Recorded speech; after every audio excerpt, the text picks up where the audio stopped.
All right, so I got my dash all painted. I'm starting to put the instrument cluster back in. I think it turned out pretty well. Wow, it is storming outside.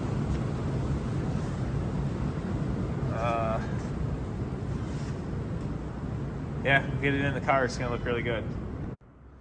All right, so here's where I'm at on the interior. Steering column got installed. I have not put the wheel on yet. I want to do something to that before I put it on. I'm gonna see if it's gonna work or not. I installed my GPS head unit. Figured out how I was gonna mount that. It's in the ashtray. It doesn't cut up the dash or anything. Could always be put back to the original glove box. I did clearance it when I was younger to fit a radio in there already. So I made this work. What's up, Pete? Pete the cat's in here because it's raining outside. We're gonna get the dashboard mounted in there, and should have the wiring harnesses all attached to it, so I shouldn't have much further to go to hear this thing run. So that was a bit of a workout. Not really a one-person job, don't recommend it, but I was able to get it, all the wires fed back behind the dash and where they should be going, I hope. And I have the dash sitting in there. And it does not appear that I broke the head unit off the dash, because that seems to be intact, or scratched my column. It looks pretty good. So again, it was not really fun. So I would suggest getting 2 people to do that if you ever try and tackle something like that. All right, so my next step here is I'm gonna get the wiring harness from behind the dash bolted up to the firewall so I can actually get the engine harness connected and we can start putting power into the dashboard. Got the battery hooked up and a light bulb turned on. So we have some power through the wiring at least, because the dash light turned on. Probably because the door pin switches aren't in and they're just kind of sitting in there, but we have power, so let's finish getting her wired. All right, here it is installed with the gauges hooked up. Say I got most of the pits out. Cleaned up pretty nice. Now I just have to put the whole front end of the car together. All right, so here are my donor car doors for the 65 Catalina. I'm stripping all the guts out of them and getting the interior pieces off. The only real rust is right at the seam down here at the bottom. There's a little bit coming out of it there. The rest of it's pretty perfect on both of the doors. However, for the time being, because these are going to be later on, like this is the original door that was on it, and if I plan on taking this on power tour, which I still am going to try, not sure I'm going to have enough time, I'll probably leave the original red doors on it and take these apart and get these cleaned up, so that way when I get the body work done, I'll have these. However, they've been on my warehouse cart here for the last year, pushing them around, and they're too heavy to move as one piece, so I'm disassembling and getting all the glass, and that way I can clean up what I need.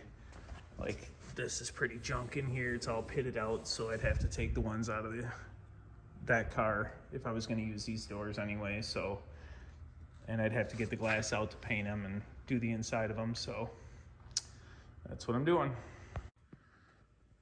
All right, well, today's the day. I threw some fenders on it just to set them on there because I pulled them out of the shed. We're gonna set it on the ground and we're gonna drive it for the first, well, we're gonna start it, run it, and I don't have a gas tank yet, so I just ran a fuel line up into the trunk where I'm gonna put it into a gas can. But this will be the first start, and hopefully we'll be able to get it to run long enough and well enough that I can quick back it out and put it onto the 4-post hoist where I can finish the exhaust, and then we'll finish breaking in the motor. But this will be the first time I've actually started running it, so let's get her down and see what she does. All right, so I just set it on the ground. Got a few more things to do, like a steering wheel. I have a column, but not a wheel. And I just realized I don't have any bushings at all in the front suspension whatsoever, so I should probably throw some nuts on there so the control arms don't fall off. But yeah, other than that, we're gonna get it fired up, and the electrical and all the wiring and everything should be all good. I'll quick throw a steering wheel on it, and we're gonna make this thing run. Oh, and I thought I better check the brakes. Yeah, I don't have any brakes either. So I gotta definitely put some brake fluid in it and bleed that master and bleed all the lines out before I move it too. So as you can tell, my master cylinder was dry. This tool is just a simple syringe with a rubber boot on it. Allows you to bench bleed it while it's installed on the car. Simply basically go over the hole, and as you pull the air out, the fluid will be replaced in the master. And so I don't want to make a mess here, but instead of having a master cylinder that you just bench bled, dripping all over the place, you can buy these bleeder tools for $15 to $30 range, and it saves the mess of having it leaking all over the side of the car when you're trying to install it after you've bench bled it. So, all right, so what I'm gonna do is suck the air out, and then when I lift this up, the fluid goes into the reservoir. Actually, you can see I already pulled the fluid out. So then I can go backwards.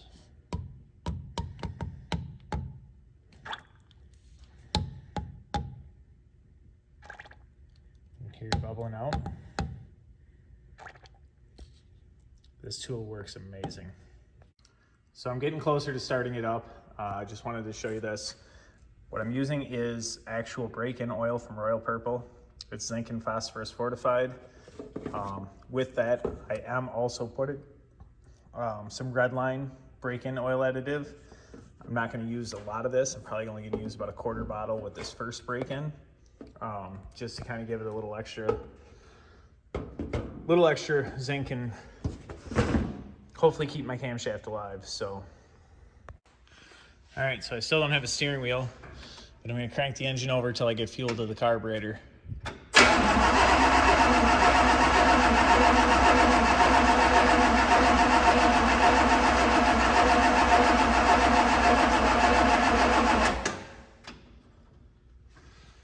Sounds nice and even turning over. Still no fuel.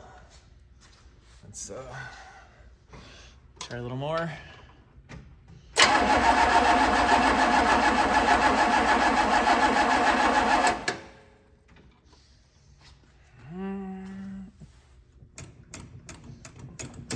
Still no fuel.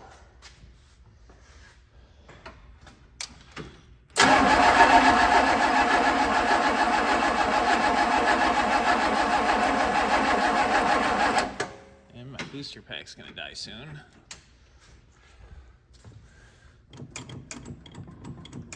Still no fuel.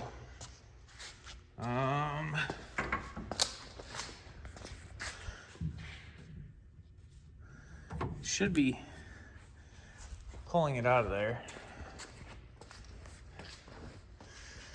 Try a little bit more, and then I might even dump some down just to get it going a little more.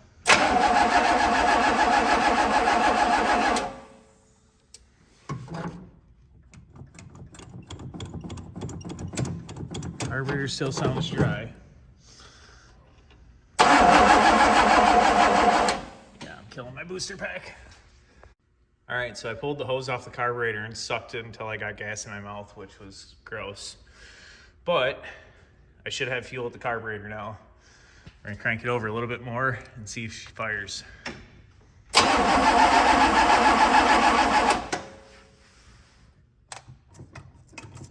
Yep, I can hear it. Should be fire in there now.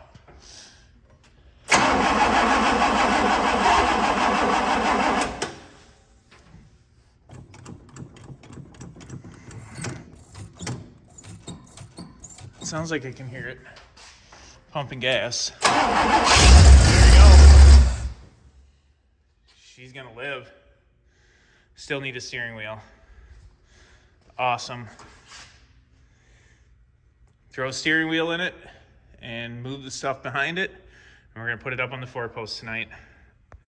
All right, so my plan is to fire it up. This will be the first time I actually run the engine. This car's ran in 20 years. I'm gonna probably run it for about 15 to 30 seconds just to make sure I don't hear, see, or have any concerns. As long as that all goes well and I check the fluids and we're good, we're gonna put it in gear. Hopefully the transmission works and move it to the other hoist. So here we go. Start it up and give it some RPM.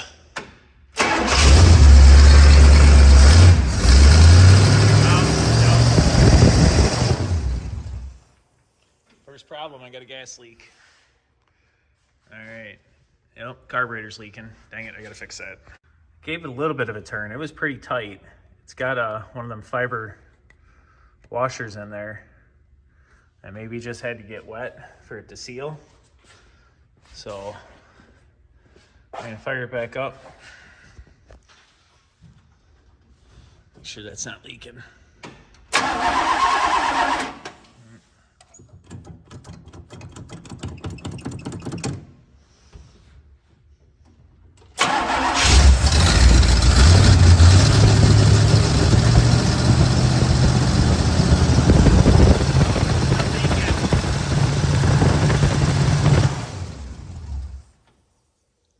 Carburetor's still leaking. Wasn't that crappy? All right, I gotta do some investigating on that one. We're still getting fuel around it. All right, so hopefully I got the fuel leak fixed. It was almost a good thing because it reminded me before I got too far into this that I had no fuel filter in line. I don't want to leave this one here, but for right now, that's where I'm going to put it. I do want it before the pump usually, and not so close to the top of the engine where it gets hot. I might put one in here that's not so large after I put one in the other line, but when I took this apart, I found a bunch of debris from just starting it the first time. So maybe it was a good thing it leaked. I put some sealer around there and tightened it back up. Hopefully it seals. Get her to fire again here.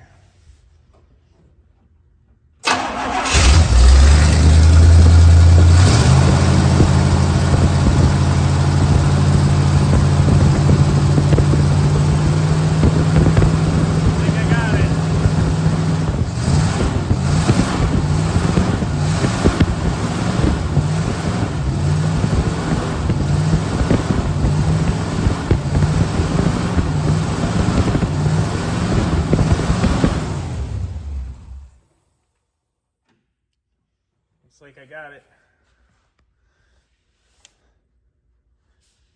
Awesome, staying dry. So, yeah, I don't know, can we see any debris? Nothing that came out this time, but yeah, when I pulled this out, I should have taken a picture. It was pretty nasty. A little smoke from this side. I assume that's just from my hands. All right, I'm gonna go through, double check all the fluids, make sure nothing's dumping out the bottom, and hopefully we can move this to the other hoist. Well, of course, I should always have the camera running. I decided I'd start it back up after I threw some transmission fluid in it, and I was gonna start it for a few seconds. I revved it up a little bit, and it just started spraying. So now I have transmission fluid all over everything. Which, good news, bad news. Good news, the transmission is pumping fluid. Bad news is I got fluid all over everything. Awesome. Just to show you how far back it actually went, you can actually see the fan sprayed fluid literally everywhere. So, yeah. Damn. It's not too bad. Just little dots all over. So, good news, this is all supposed to be oil and chemical resistant paint. So, Look at that, it even makes it shiny. Okay, well, I got the tranny lines tightened up, so hopefully this is uneventful. But I figure if I don't record, something terrible is going to happen, so let's see what we got.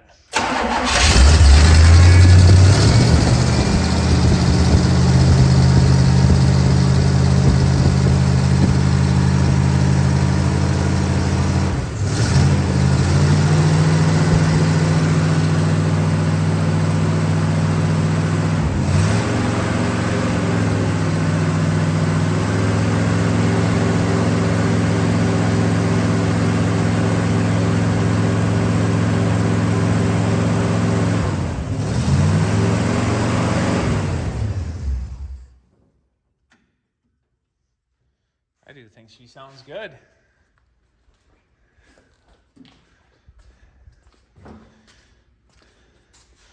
No more spraying. It's obviously going to smoke a lot more because I just sprayed tranny fluid all over. Plus, first time starting it, it's going to smoke. The Pontiacs will burn the paint off the cylinder heads. No matter what kind of paint you use, these will always...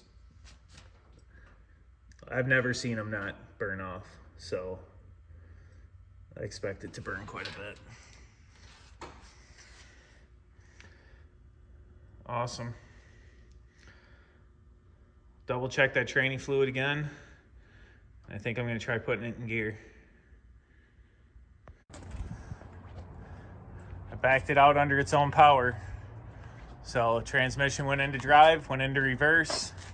Kind of shifted pretty hard, which is a little concerning, but that might have something to do with the vacuum accumulator. I know that's adjustable. It is connected, right? Yeah. So it did seem like it shifted really hard, but I wanted to back it out just so I had it outside so I could get the door shut. I'm gonna run it for a few minutes here and get it ready to pull in on the other hoist.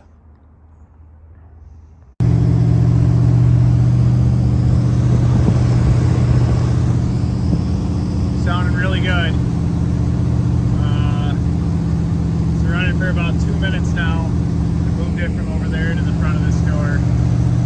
I think I'm going to let it idle down for a second, shut it off, and then I'll open the door to restart it because I'm not going to let it idle while I get the door open. So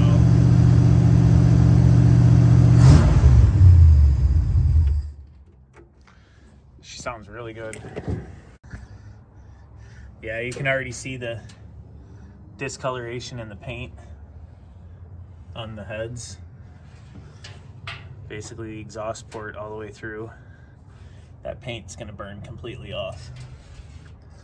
One bad thing about a Pontiac. You can also see it going through the intake here for the choke. Because exhaust gas flows through there to heat up through these tubes to heat the choke up.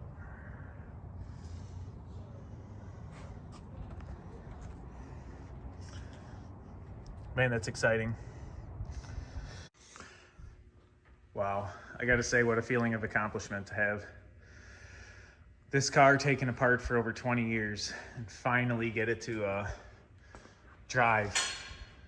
Didn't drive far, moved it 2 hoists over, but it's technically been sitting on that 2 post over there for probably, I wanna say about 5 years that I basically started working on it and kind of just left it sit and got it mechanically to the point where it was really close, but didn't want to finish spending money on it. So I was waiting on some parts. Here it is. We're gonna finish getting the exhaust welded up. That way I can get this motor completely broken in. And as soon as we have a nice day, I'll get it out, seat the rings. Yeah, I don't know. I'd love to take this on power tour. I need a lot more parts to do that though. So we'll see. All right, so I got my rear section of pipe here, looking pretty symmetrical. They're both in about the exact same position for over the axle. Both mounted in the center next to the gas tank and the frame. I got the bends going up where I should have absolutely nothing, no issues with clearance anywhere. And I've got some hangers mounted, made some 90-degree pieces that'll mount the hangers. And so I'm going to get the pipes tack welded in here and start getting this welded together. But I think it's turning out really good. We're going to have some glass pack exhaust. Should make the 65 sound amazing. Got the pipe all welded together. Should fit in there great. We're going to get it stuck back in and get the height adjusted. All right, so I got the exhaust finally all sorted out here. The tailpipes aren't 100% solid yet until the bumper gets put on, so I know the height. But I have my over the axle tubes all welded together, connected to the old school glass packs, running 2 1/4 inch pipe, all mandrel bent up until I saved the front section of the Y pipe to make the duals and connect it to the engine. So still has exhaust manifolds, no headers, true dual exhaust, and I bumped the tailpipe up to a 2 1/2 inch because one, the Eastwood exhaust kit wasn't long enough for my car and I didn't have enough length for 2 1/4. But 27 years ago, my wife bought me these and they were for this car, but I had 2-inch exhausts on it at the time and they were way too big. And so 27 years of sitting on a shelf and bouncing around and saving them, I'm finally gonna get them put back on the car. So we're going with gold tips that are, I don't know if they'll clean up real good or not, because like I said, they've been sitting around for a while, but put them on there and see what it looks like. Should sound amazing. I love the old school glass pack sound on these cars, so we're gonna get her fired up and get the cam broken in. All right, so we got a halfway nice day outside today. It's in the 40s, and I need the hoist. So today is the day I'm gonna break in this cam. Probably not gonna record it because it's gonna be noisy. I'm gonna be paying attention to the engine, but basically I'm not gonna let it idle for the first 15 to 20 minutes of it running. And we're gonna vary the RPM at 2,000 to 3,000, making sure we don't have any leaks or noises as we're doing it. And that should seat the cam and hopefully not have a problem with it. I'm running relatively low valve spring pressure, so it's basically a stock engine. I don't think I'll have an issue. I have Royal Purple break-in oil in there with a red line additive for extra zinc. It's a re-rang, completely used everything, 389. Should run great, but yeah, I'm gonna get it pulled outside today and hopefully it don't blow up. Maybe I will record it just in case it does, because, you know, footage. All right, get her taken care of here. Well, she's pulled outside under her own power again. As you can see, still got lots to do on the body here, like the tire quarter panel that's missing off of it. Seems like it's running great. Can't wait to get a windshield in it and be able to drive this thing. So we're gonna start fixing some of these rust holes slowly as we go. But 389 lives.